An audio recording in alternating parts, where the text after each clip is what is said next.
Kisah ini diceritakan oleh Tuan Guru. Tradisi Tuan Guru Haji Saleh Musa ini setiap tahun dia akan mengisahkan peristiwa lahirnya Nabi bermula daripada awal. Bermula daripada fadilat menyambut Maulidi sehinggalah lahirnya Nabi. Kita cuba ambil beberapa poin kisah yang sempat saya belajar dengan dia. Nak sebiji fully tak boleh lah. Kalau Tok Guru bagi 10 mungkin saya lekat kat saya 5 hebat dah.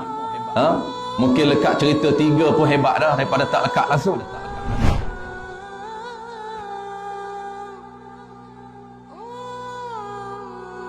Satu keluarga, suami isteri dia mempunyai seorang anak. Suami isteri ini dia mempunyai seorang anak.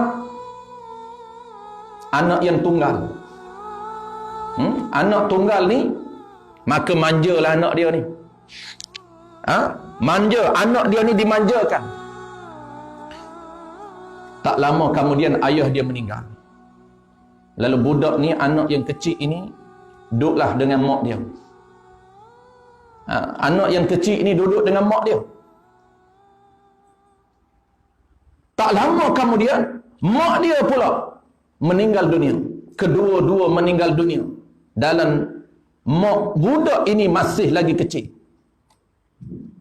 Lagi pula manja. Dia dimanjakan oleh mak dan ibu bapa dia. Mati, Allah uji dia mati dalam keadaan masih kecil. Maksud kecil ni masih lagi remaja. Sedangkan ibu dan bapa dia sudah meninggal. Lalu dia pun fikir apa yang mak dia tinggal. Budak masih kecil lagi. Dia kata apa yang mak dia tinggal dekat dia ni. Dia cari. Jumpa dengan 1 dirham di bawah bantal mak dia. Oh, dulu simpan duit bawah bantal. Mana ada banking lagi? Dulu tak ada bank lagi. Kita duduk sesuai dengan zaman kita. Ini cerita rekaan Ustaz. Mana ada orang simpan duit bawah bantal? Semua ada bank. Dia duduk mesh dengan zaman dia. Tu kita cerita awal tadi. Zaman 500 tahun selepas Nabi. Apabila dia bertemu 1 dirham. 1 dirham. Duit yang ditinggalkan oleh ibu dia. Lalu dia pun keluar meninggalkan rumah dia. Apabila keluar dia berjalan meninggalkan rumah dia, dia singgah satu tempat keramaian. Satu tempat yang ramai orang pakak berhimpun dan ada di dalamnya jamuan makan. Lalu dia singgah. Kemudian orang panggil mempelawa dia supaya dia makan. Dia pun makanlah. Selepas dia makan tempat keramaian tadi, dia pun tinggal tempat itu. Sampai saja di rumah, dia tidur malam mimpi. Ini hebat dia. Budak kecil lagi pun hebat lagi. Dia mimpi, dia nampak. Dia mimpi ni dia nampak bahawa Allah Subhanahu Wa Taala tunjuk kepada dia tempat yang dia duduk sekarang ini adalah syurga. Mimpi masuk syurga dah. Itu hebat dia tu. Dia mimpi berada dalam syurga. Dan dia melihat orang yang ramai ini berada di tingkat syurga yang hebat berbanding dengan dia. Sedangkan dia berada di tempat yang tak standard. Tempat yang biasa. Lalu dia tanya kepada penjaga syurga. Dia tanya kepada pengawal yang menjaga syurga. Setengah ulama mengatakan malaikat. Dia tanya kepada pengawal yang menjaga syurga. Dia kata kenapa mereka ini yang orang yang ramai ini berada di tempat yang hebat sedangkan aku berada di tempat yang biasa walaupun dalam syurga yang sama. Lalu pengawal syurga menyatakan mana boleh sama. Orang yang berada pada tempat pada tingkat syurga yang hebat adalah orang yang membesarkan hari kelahiran Nabi, sedangkan kamu hanya singgah makan di dalam majlis sambutan Maulidun Nabi sallallahu alaihi wasallam.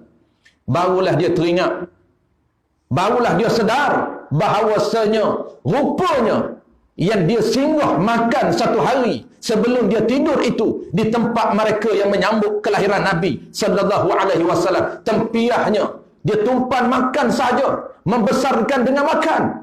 Bukan membesarkan hari kelahiran Nabi dengan beri makan. Dah, tumpan makan dia. Macam kita lah, bukan kita macam saya lah. Kita tiap-tiap malam jamu makan, tumpan makan saja. Ceramah Maulid malam ni orang bagi makan, malam esok bagi makan. Contoh je lah. Tak bagi, tak ada makan pun tak apa. Contoh, tuan-tuan terasa apa tak? Ustaz, aku tak jamu makan malam ni. Ni contoh saja. Tiap-tiap malam kita makan saja, bukan beri makan. Barulah dia sedar betapa hebatnya orang yang menyambut, membesarkan hari kelahiran Nabi dengan menjamu makan. Tak sama berada dalam syurga, tak sama. Lalu dia sedar daripada mimpi dia. Ni cerita dia mimpi pun ni. Tapi bukan dongeng. Tuan-tuan jangan ingat, mimpi cerita lah. Dongeng ke? Tak, jangan sama dengan mimpi kita.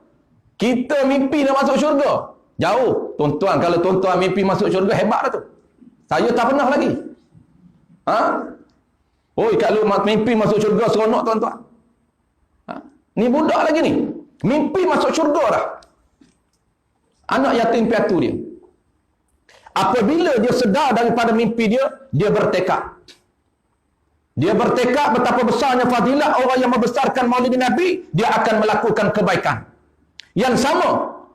Lalu dia menggunakan duit 1 dirham yang ada di milik dia, yang ditinggalkan oleh ibu dia, maka dia pun membelanjakan 1 dirham. Dia belanjakan 1 dirham dengan dia membesarkan hari kelahiran Nabi, menjamu makanan, menjamu makan manusia. Selepas ringkas cerita, selepas daripada dia membelanjakan 1 dirham kerana semata-mata membesarkan hari kelahiran Nabi, kemudian dia mimpi lagi. Tapi kali ni mimpi bukan dia, bukan dia cerita dia masuk syurga. Tetapi kali ini dia mimpi, dia melihat ibu dia berada di dalam syurga dengan pakaian yang sangat cantik. Allah Ta'ala gambarkan pakaian ibu dia yang sangat cantik, putih berseri-seri wajah ibu dia. Wajah ibu dia mempunyai nur cahaya. Dan pakaian ibu dia, kata ulama, warnanya putih, berseri-seri, cantik. Lalu dia menghampiri ibu dia. Masuk syurga sekali lagi dia dengan ibu dia. Dia tanya ibu dia. Dia kata, wahai ibu, kenapa saya melihat pakaian ibu sangat cantik luar biasa, dan saya melihat muka ibu berseri-seri, ada nur. Kita nama nur, tak ada nur juga. Ni tak nama nur pun, nur berseri-seri. Lalu dia jawab, dia kata, dia tanya anak dia. Ibu tanya anak dia, dia kata, kamu guna duit yang ibu tinggal 1 dirham untuk apa? Lalu dia jawab, duit 1 dirham yang ibu tinggalkan saya infak pada hari kelahiran Nabi sallallahu alaihi wasallam. Lalu ibu dia jawab, inilah hasil dia. Apabila kamu menginfakkan 1 dirham pada hari kelahiran Nabi, maka Allah memberi balasan kepada ibu, iaitu meletakkan ibu di tempat syurga dan memberi pakaian ibu yang sangat luar biasa berbanding dengan pakaian ahli syurga yang lain. Itu kelebihan yang diceritakan oleh ulama. Sebab tu Nabi menyatakan, tuan-tuan, man anfaqa dirhama, sesiapa yang membelanjakan 1 dirham fi maulidi, pada hari kelahiran Nabi sallallahu alaihi wasallam, maka Rasulullah menyatakan, seperti seolah-olah kamu berbelanja segunung daripada emas. Fadilahnya lebih besar daripada segunung emas. Fadilat kita belanja 1 dirham.